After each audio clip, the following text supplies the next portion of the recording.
Welcome back मेरे संख्या संकट पीड़ितों। इस वीडियो में हम स्टार्ट करने वाले हैं class 10th maths chapter 5 arithmetic progressions. So start करने से पहले हम एक शॉर्ट इंट्रोडक्शन देख लेते हैं कि फर्स्ट ऑफ ऑल ये अरिथमेटिक प्रोग्रेशन, जिसको शॉर्ट में हम AP कहते हैं, ये AP होता क्या है एक्चुअली। सो सबसे पहले हम इसका इंट्रोडक्शन देखते हैं। AP होता क्या है। AP होता है और या फिर अरिथमेटिक प्रोग्रेशन, इसको हम शॉर्ट में AP कहते हैं। अरिथमेटिक प्रोग्रेशन होता है कोई भी पैटर्न या फिर कोई भी नंबर के सीरीज़। जैसे कि मैं अगर यहाँ पे नंबर ले लेती हूँ 5, 6, 7, 8, 9, तो ये एक पैटर्न, एक सीरीज़ बनता जा रहा है जहाँ पे हर एक नंबर पिछले वाले नंबर में एक फिक्स्ड वैल्यू ऐड ऑन करके आ रहा है। ठीक है, यहाँ पे हमने 5 में +1 किया 6 आ गया, 6 में +1 किया तो 7 आ गया, 7 में +1 करने पे हमें 8 मिल रहा है। सिमिलरली इस तरह से ये सीरीज़ आगे बढ़ती जा रही है। तो जहाँ पे एक फिक्स्ड वैल्यू से हम आगे मूव ऑन करते जा रहे हैं, इस पैटर्न को, इस सीरीज़ को हम अरिथमेटिक प्रोग्रेशन कहते हैं। और ये ज़रूरी नहीं है कि हमेशा 1 ही रहे, ये कोई भी नंबर हो सकता है। यहाँ तक ये नंबर पॉइंट्स में भी हो सकता है, लाइक 5.1, 5.2, 5.3। ठीक है, या फिर ये नंबर आपका 0 भी हो सकता है इवन। ठीक है, सारे नंबर्स 5, 5, 5, 5 ले लो या 13 भी ले लो रैंडमली, इन सब में हम 0 ऐड ऑन करते हुए आगे बढ़ रहे हैं। तो ये भी हमारा क्या है, अरिथमेटिक प्रोग्रेशन है। यहाँ तक कि even the number can be negative number, यहाँ तक कि ज़रूरी नहीं है कि नंबर पॉजिटिव ही हो हमेशा, वो नंबर एक नेगेटिव नंबर भी हो सकता है। जैसे कि इस सीरीज़ को मैं ऐसे लिख सकती हूँ 9, फिर 7, 5, 3। तो इन सब में अगर आप देखें तो -2 से हम आगे बढ़ रहे हैं। तो अब आई होप आपको क्लियर हो गया होगा कि अरिथमेटिक प्रोग्रेशन होता क्या है। मैं एक बार फिर से रिपीट कर देती हूँ। अरिथमेटिक प्रोग्रेशन होता है एक पैटर्न या एक सीरीज़ जिसमें एक फिक्स्ड वैल्यू को हम ऐड ऑन करते हुए, ध्यान रखिएगा इसमें हम ऐड ऑन करते हैं। अगर हम मल्टीप्लाई करते हैं तो फिर वो हमारा GP ज्योमेट्रिक प्रोग्रेशन बन जाता है, इसलिए यहाँ पे हम ऐड ऑन ही करते हैं। जब हम ऐड ऑन करते हैं या सब्ट्रैक्ट, यहाँ पे -2 को ऐड ही कर रहे हैं एक तरीके से। अगर आपने इंटीजर्स आपको अच्छे से आता है तो आपको क्लियर होगी ये चीज़। तो जब हम ऐड ऑन करते हुए आगे बढ़ते हैं उस सीरीज़ को, वो अरिथमेटिक प्रोग्रेशन हो जाता है। अब सिंस आपको ये जो इंट्रोडक्शन क्लियर है आई होप, तो हम मूव ऑन कर सकते हैं अपनी फर्स्ट एक्सरसाइज के साथ, दैट इज एक्सरसाइज 5.1। एक्सरसाइज 5.1 में फर्स्ट क्वेश्चन है, in the following situations does list of the numbers involved make an arithmetic progression and why. इसमें हमें कुछ क्वेश्चंस दिए रखे हैं और हमें बताना है कि इनमें कौन से वाले कंडीशन में जो है ये नंबर्स एक अरिथमेटिक प्रोग्रेशन बनाएंगे। ठीक है, तो हम देखते हैं फर्स्ट क्वेश्चन हमारा, the taxi fare after each kilometre. ये क्या कह रहा है कि एक टैक्सी है, टैक्सी लेके हम जाते हैं कहीं पर भी, तो टैक्सी का जो फेयर मतलब होता है किराया। जब हम किराया लेके जाते हैं कहीं पर भी, for after each kilometre when the fair is ₹15 for the first kilometre. Taxi से हम कहीं भी जाएंगे, जैसे अगर आप कहीं कार वगैरह के थ्रू कहीं दूर अगर आप जाते हैं तो वो पहले आपका किराया फ़िक्स कर देते हैं कि भैया अगर इतने किलोमीटर गाड़ी चलेगी तो मैं इतने पैसे लूँगा, उसके बाद आपकी कार चलती है फालतू तो मैं इतने पैसे पर किलोमीटर के अकॉर्डिंग लूँगा। सेम केस यहाँ पर भी है। अगर आप पहले 1 किलोमीटर जाएंगे तो उसने आपके 15 रुपये फ़िक्स कर दिए कि भैया 1 किलोमीटर तक चलोगे तो 15 रुपये लूँगा, और उससे आगे अगर आप जाओगे तो हर 1 किलोमीटर के 8-8 रुपये आपको देने पड़ेंगे। ठीक है, तो क्या ये AP बन रहा है आपके अकॉर्डिंग, सोचिए। एक और चीज़ मैं आपको यहाँ पे बता देती हूँ पहले, AP से पहले कुछ AP में यूज़ होने वाली टर्म्स। ठीक है, AP जब हम लिखते हैं तो हमारे कुछ टर्म्स होती हैं जो हम AP में यूज़ करते हैं।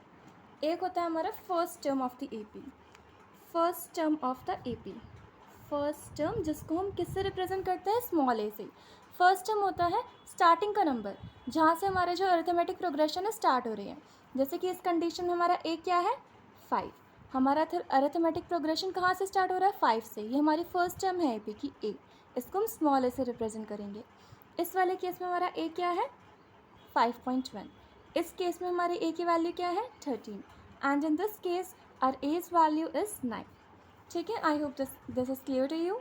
First term of the AP। Next आता है हमारा कॉमन डिफरेंस। ठीक है, कॉमन डिफरेंस, कॉमन डिफरेंस इसको हम स्मॉल d से डिनोट करते हैं। आई होप अब आपको ये जो हमारे AP में यूज़ होने वाली टर्म्स हैं, that is first difference and common difference, ये आपको क्लियर है, और नोटेशंस भी आपको क्लियर हो गए होंगे। नोटेशंस मतलब किस तरह से इनको रिप्रेजेंट करते हैं। ए फर्स्ट टर्म के लिए, डी कॉमन डिफरेंस के लिए, और एक और नोटेशन हम यहाँ पे यूज़ करते हैं that is small n. Small n हम यूज़ करते हैं नंबर ऑफ़ टर्म दिखाने के लिए कि कौन सी टर्म है। वो हम जैसे जैसे क्वेश्चन सॉल्व करेंगे तो आपको क्लियर हो जाएगा कि इस एन का क्या मीनिंग है। अभी के लिए ए और डी आपको समझना ज़्यादा इंपॉर्टेंट है। अब सिंस ये क्लियर है तो हम अपने क्वेश्चन पे वापस आ जाते हैं। हमारा क्वेश्चन था कि एक टैक्सी है जिसका जो किराया है उसने फ़िक्स कर दिया कि भैया अगर 1 किलोमीटर चलोगे तो 15 रुपये लूँगा, और उसके आगे अगर तुम चलोगे तो 8 रुपये हर 1 किलोमीटर के लिए मैं लूँगा। ठीक है, तो क्या हम इसको एक ए पी के फॉर्म में रिप्रेजेंट कर पा रहे हैं? आप देखिए, अब वो क्या है, स्टार्टिंग कहाँ से हो रही है? स्टार्टिंग कहाँ से हो रही है? 15 से हो रही है। तो 15 क्या हो गया यहाँ पे, हमारी फर्स्ट टर्म हो गई, दैट इज़ ए। ए क्या हो गया हमारा 15। 15 रुपये ले रहा है ना वो पहले 1 किलोमीटर के लिए, और उसके आगे जैसे वो जाएगा, अब आप 1 किलोमीटर गए तो 15 हो गया। मान लो उसके आगे आप और गए, 15 के बाद आप 2 किलोमीटर चले गए, तो पहले 1 किलोमीटर के लिए तो आपको 15 हो गया। फिर बाकी के लिए क्या हो जाएगा, इसमें 8 ऐड हो जाएंगे। उसने कहा था ना, क्योंकि उसके आगे अगर हम जाएंगे तो 8 रुपये लगेंगे आपके हर 1 किलोमीटर के लिए। ठीक है, तो पहले 1 किलोमीटर के लिए तो 15 रुपये हो गए। उसके बाद अगर आप मान लीजिए 2 किलोमीटर गए, दूसरे किलोमीटर के लिए 15 + 8 कितना हो जाएगा आपका, 23 रुपीज़ हो गए। उसके बाद मान लीजिए 1 किलोमीटर और चले जाते हैं आप, तो फिर से 8 प्लस हो जाएंगे, 23 + 8 31 रुपीज़ आपके हो जाएंगे। तो क्या यहाँ पे आपको एक ए पी बनता हुआ दिख रहा है? हाँ, एक ए पी बन रहा है जिसमें हमारा फर्स्ट टर्म क्या है, 15 है, और हम आगे कैसे बढ़ रहे हैं, एक कॉमन नंबर को ऐड ऑन करते हुए बढ़ रहे हैं, दैट इज़ 8। तो ये हमारा ए पी है। Yes, it is an A P, ये ए पी है। ठीक है, अब हम आ जाते हैं सेकेंड पार्ट में। What is the second part? The amount of air present in the cylinder when a vacuum pump removes 1/4 of the air remaining in the cycle cylinder at a time। इस type के जो question होंगे कभी AP नहीं होते हैं, और वैसे इस टाइप के क्वेश्चन एग्जाम में पूछे भी नहीं जाते, बट फॉर दी अंडरस्टैंडिंग हम इस टाइप के क्वेश्चन सॉल्व करना हमारे लिए इंपॉर्टेंट है। कि ये क्या कह रहा है कि एक सिलेंडर है, उसमें हमने हवा भर रखी है, गैस का सिलेंडर मान लीजिए, उसमें हमने हवा भर रखी है, गैस भरी हुई है, और एक वैक्यूम पंप हमने उस सिलेंडर में अटैच कर दी है। अब हम क्या कर रहे हैं, हर बार जो वैक्यूम पंप है उसमें जितनी भी गैस है उसकी 1/4 गैस सिलेंडर से बाहर खींच लेती है। ठीक है, अब मान लीजिए पहले उसमें थी, सेकेंड पार्ट में हम आ जाते हैं। सेकेंड पार्ट में पहले मान लीजिए उसमें थी 100 यूनिट उसमें गैस थी। फिर उसने वैक्यूम पंप लगाया, इसमें उसका 1/4, तो फिर 1/4 तो उसका कितना हो जाएगा, 25 ही बच गई। 25 खींच ली तो 75 यूनिट्स उसमें गैस बच गई।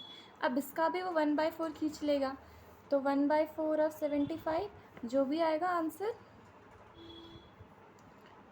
ये आ जाएगा 4 1 ज़ा 4 एंड 4 3 ज़ा 12।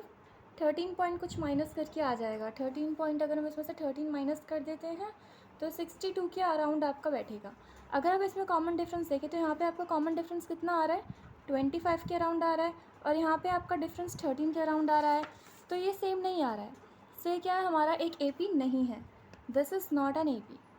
ठीक है, next the third part. What is the third part? The cost of digging a well after every meter of digging, when it cost 150 for the first meter and rises by ₹50 for the each subsequent meter। This is similar to the first part. इसमें क्या कह रहा है कि एक गड्ढा खोदने वाले को हमने बुलाया और उसने क्या कहा है कि भैया अगर तुम 1 मीटर गड्ढा खुदवाओगे तो 150 रुपये लूँगा, और 1 किलोमीटर से ज़्यादा जैसे जैसे आगे बढ़ता जाऊँगा तो 50 रुपये लगेंगे 1 मीटर के, जितना गहरा तुम गड्ढा या कुआँ खुदवाओगे। ठीक है, तो इसमें भी स्टार्टिंग हमारी 150 से हो रही है, और हर बार वो 50-50 उसमें ऐड ऑन होते हुए चला जा रहा है। तो ये हमारा एक ए पी बन रहा है। इसको हम यहाँ पे रिप्रेजेंट कर देते हैं थर्ड पार्ट को। थर्ड पार्ट, तो ये हमारी स्टार्टिंग कहाँ से हो रही है, 150 से, क्योंकि वो पहले 1 मीटर के लिए 150 ले रहा है, फिर जैसे अगर हम 2 मीटर तक पहुँचेंगे तो वो 200 हो जाएगा, फिर 250 हो जाएगा, फिर 300 हो जाएगा, 50-50 ऐड ऑन होता है उसमें जा रहा है। जब हम ए पी लिखते हैं तो लास्ट में इस तरह से 3 डॉट्स लगा देते हैं। इन 3 डॉट्स का मतलब है कि जो है आगे इसी तरह से कंटिन्यू होता जा रहा है, क्योंकि अभी हमें नहीं पता कि कितने टर्म्स तक आगे जाएगा। Now the last part, the amount of money in the account every year. Amount of money in the account every year when ₹10,000 is deposited at the compound interest at 8% per annum अब यहाँ पे जो है इस type के questions भी, interest वाले questions भी आपके एपी नहीं होते हैं कभी भी, तो कंपाउंड इंटरेस्ट है तो वैसे ही एपी नहीं होगा। आई होप ये जो क्वेश्चन है आपको क्लियर हो गया फर्स्ट क्वेश्चन। अब हम आ जाते हैं सेकंड क्वेश्चन पे। सेकंड क्वेश्चन में हमें क्या दे रखा है, हमें फर्स्ट टर्म ए और कॉमन डिफरेंस डी की वैल्यू दे रखी है। हमें बताना है कि 4 टर्म्स बतानी है एपी की हमें। तो this is a very simple question, काफ़ी सिंपल क्वेश्चन है ये। क्वेश्चन नंबर 2 पे हम आ जाते हैं। क्वेश्चन नंबर 2, तो भाई क्वेश्चन नंबर 2 क्या कहता है? क्वेश्चन नंबर 2 में हमें फर्स्ट टर्म दे रखा है। जैसे फर्स्ट पार्ट पे हम आ जाते हैं। फर्स्ट टर्म हमारी ए की वैल्यू क्या है 10 और डी की वैल्यू भी है 10। A equals to 10 and D equals to 10, मतलब कि शुरुआत हमें कहाँ से करनी है? 10 से करनी है और हर बार इसमें 10 10 ऐड करते जाना जो हमारा कॉमन डिफरेंस है। 10 हो गया, 10 प्लस 10 20, 20 प्लस 10 30, 30 प्लस 10 40। बस हमें 4 ही टर्म्स फाइंड आउट करनी थी क्योंकि ये चीज़ हमें क्वेश्चन में गिवन है। देखिए इसमें लिखा है first 4 terms of the A B, बस खत्म आंसर। सिंपल था ना। अब सेकंड क्वेश्चन आपके लिए होमवर्क है, आपको खुद से करना है और आंसर तो कमेंट सेक्शन में बताना है। मैं आ जाती हूँ थर्ड पार्ट पे। थर्ड पार्ट में ए की वैल्यू हमारी 4 है और डी की वैल्यू है -3। ए की वैल्यू है A equals to 4 and D equals to -3। ठीक है, ए की वैल्यू 4 है, डी की वैल्यू -3 है, तो स्टार्टिंग तो 4 से ही होगी, फिर 4 प्लस -3। ठीक है, इसको सॉल्व करेंगे तो क्या आएगा? 4 प्लस माइनस माइनस हो जाएगा, ये हो जाएगा आपका 4 - 3। 4 - 3 क्या होता है? 1। ठीक है, इसी तरह से नेक्स्ट टर्म अगर अब हमें फाइंड आउट करनी है तो हम 4 में नहीं करेंगे, इस 1 में करेंगे। ठीक है, इस 1 में हम करेंगे 1 प्लस -3। क्या ऐड करना है हमें? इसमें -3 ऐड करना है। ठीक है, तो हमारी टर्म हो गई, पहली टर्म 4 थी, फिर 1 था, प्लस माइनस माइनस, ये हो जाएगा 1 - 3। 1 - 3 क्या होता है? 1 - 3 होता है आपका 3 - 1 हो जाएगा उल्टा -2। ठीक है, नेक्स्ट टर्म अब हमें फाइंड करनी है तो इस -2 में हम +3 ऐड करेंगे। -2 प्लस -3, इसको सॉल्व करोगे तो प्लस माइनस माइनस हो जाएगा, -2 -3 माइनस माइनस अगेन ऐड, तो आंसर आएगा आपका -5। तो आपकी टर्म्स क्या हो गई? 4 1 -2 और -5, ये आपकी टर्म्स हो गई है। ठीक है, आपको ध्यान रखना है कि जब हम नेक्स्ट टर्म फाइंड आउट करेंगे तो स्टार्टिंग वाले में नहीं, उसके पिछले वाले में ही आपको ऐड ऑन करना है। ठीक है, अगर आप इसी में फिर से -3 कर देंगे तो आपको 1 1 ही मिलता रहेगा ना, and that is not the right way. Now the fourth part, moving on to the fourth part. What is the fourth part? In fourth part, we are given a equals to -1 and d equals 1/2. So it's simple again. Worry नहीं करना है आपको बिल्कुल भी। a की value -1 है, d की value 1/2 है, तो भाई a की वैल्यू दे रखी है उसको तो सेम एज इट इज़ लिख दो, -1। नेक्स्ट टर्म हमें फाइंड आउट करनी है। हाँ, इस तरह से हम इसको भी इस तरह से भी सिखाते हैं। n की वैल्यू मैं आपको यहाँ पे बताती हूँ कि n का क्या मीनिंग होता है। ठीक है, जैसे कि ये हमारी फर्स्ट टर्म है तो a1। ठीक है, ए के नीचे 1 लिख दिया मैंने। 1 क्या दिखा रहा है कि हमारी कौन से नंबर की टर्म है? पहले नंबर की टर्म है तो a1, वो तो हमारी ए के इक्वल ही रहेगी -1। ठीक है, अब हमें क्या दिखाना है? a2 दिखाना है हमें। a2 कैसे निकालेंगे? -1 में हमें क्या फर्स्ट टर्म में क्या करना है? कॉमन डिफरेंस को ऐड करना है, +1/2। इसको आप सॉल्व करोगे तो आंसर मिलेगा आपको -1/2। ये हो गई हमारी सेकेंड टर्म। अब हम थर्ड टर्म निकालेंगे तो a3 लिखूँगी मैं उसको। अब इसके पिछले जो टर्म थी वो ये थी -1/2, तो मैं इसी में ऐड ऑन करूँगी, ना कि फर्स्ट टर्म में। ठीक है, जो उसके एकदम पिछले वाला ना उसमें आपको ऐड ऑन करना है।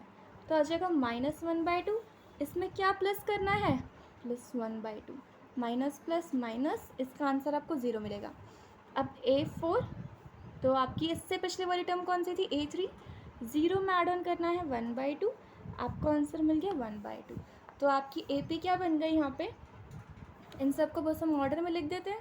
-1, फिर सेकेंड टर्म थी हमारी 1/2, थर्ड टर्म थी 0 and then it's 1/2, sorry it's -1/2। I hope this is clear to you. It's a simple, no? Now the last part, fifth part. of this question. A equals minus 1.25 and D equals minus 0.25. ठीक है,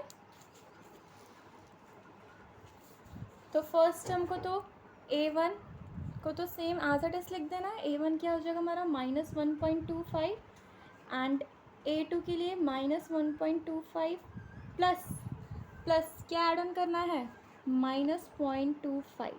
ठीक है, plus minus minus हो जाएगा, ये -1.25 -0.25. ठीक है, minus minus plus हो जाएगा, ये आंसर आ जाएगा -1.50. ठीक है, इसी तरह से नेक्स्ट द थर्ड टर्म.